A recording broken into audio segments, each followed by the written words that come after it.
Start. Hello दोस्तों, मैं अमन। आज हम लोग डिस्कस करने वाले हैं बायोलॉजी के कुछ क्वेश्चन जो रेलवे के एग्ज़ाम्स में पूछे गए हैं। चैप्टर 1 हम लोग पढ़ चुके हैं, जिसका नाम था विज्ञान की कुछ शाखाएं।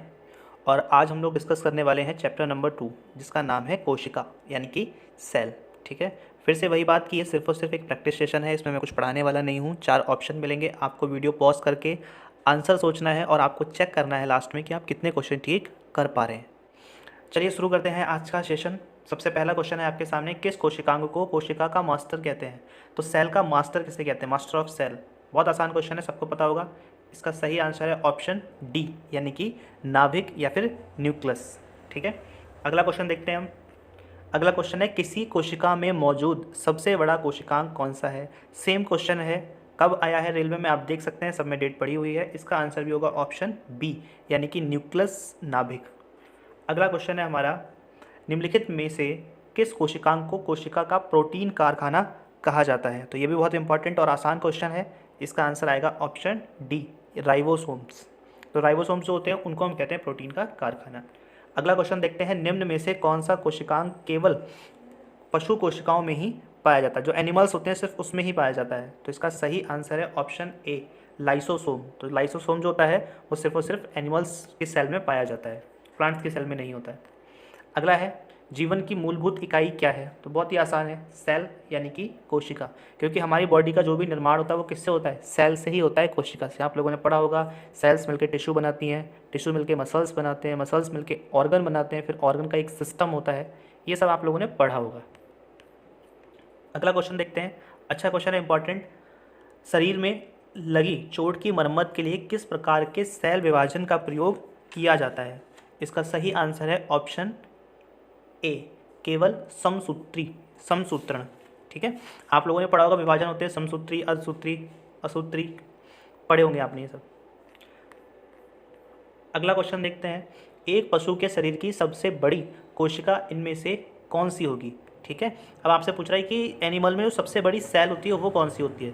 तो इसका सही आंसर है ऑप्शन बी, यानी कि न्यूरॉन। ऑप्शन बी यानी कि न्यूरॉन। अगला क्वेश्चन है, निम्न में से कौन सा एक कोशिका में अधिक मात्रा में होने वाला अणु है? तो एक जो सेल होती है उसमें सबसे ज़्यादा मॉलिक्यूल्स किसके पाए जाते हैं? कौन सा मॉलिक्यूल ऐसे सबसे ज़्यादा पाया जाता है? तो बताइए आप। तो इसका सही आंसर है ऑप्शन ए, यानी कि जल, वाटर। अगला है, कोशिका सिद्धांत निम्न में से किस पर लागू नहीं होता है? तो जो कोशिका का सिद्धांत है यानी कि सेल थ्योरी जो है वो अप्लाई नहीं होती किस पे? ऑप्शन डी, यानी कि विषाणु या फिर वायरस। वायरस से वो अप्लाई नहीं होती है। क्यों नहीं होती है ये आप लोगों ने पढ़ा होगा ऑनलाइन या ऑफलाइन क्लासेस में। तो अगला क्वेश्चन देखते हैं। अगला क्वेश्चन, इसमें हमको मैचिंग करनी है कि लाइसोसोम को क्या कहते हैं, डीएनए को, माइक्रोकॉन्ड्रिया को। तो आप वीडियो को पॉज करके इसका आंसर सही सोचने की कोशिश करें। आई होप आप लोगों ने आंसर ढूंढ लिया होगा इसका। इसका जो सही आंसर है वो है हमारा option B, option B. Option B यानी कि जो लाइसोसोम होता है इसको हम क्या कहते हैं? इसको हम कहते हैं आत्महत्या की थैली। ठीक है, डीएनए, तो डीएनए आपको पता है भाई किससे रिलेटेड होते हैं? डीएनए गुणसूत्र से। और हाउस पावर किसे कहते हैं? बॉडी का हाउस पावर या फिर सेल का हाउस पावर, तो ये कैसे कहते हैं? माइट्रोकॉन्ड्रिया को। ठीक है, चलिए देखते हैं अगला क्वेश्चन। अगला क्वेश्चन है हमारा, कोशिका प्रक्रियात्मक क्रियाओं का नियंत्रण कौन करता है? यानी कि सेल की जो फंक्शनल जो एक्टिविटीज़ होती हैं उन पर कंट्रोल कौन करता है? तो इसका सही आंसर है हमारा ऑप्शन डी, यानी कि केंद्रक, यानी कि न्यूक्लियस। ठीक है, अगला क्वेश्चन देखते हैं। अगला क्वेश्चन है हमारा, सूत्री विभाजन के चरण का नाम बताइए जिसके दौरान विभाजित सेल के गुणसूत्र मध्य रेखा पर स्थित होते हैं। ठीक है, तो आप लोगों ने पढ़ा होगा जब सेल का डिवीज़न होता है उस समय ये जो 4 स्टेज होती हैं ये होती हैं। तो आपसे पूछ रहा है कि इसमें कौन सी स्टेज पे गुणसूत्र मध्य रेखा पर स्थित होते हैं? तो 4 ऑप्शन है, बताइए इसका सही आंसर क्या होगा? इसका जो सही आंसर है वो है ऑप्शन सी, यानी कि मेटाफेज। ऑप्शन सी यानी कि मेटाफेज।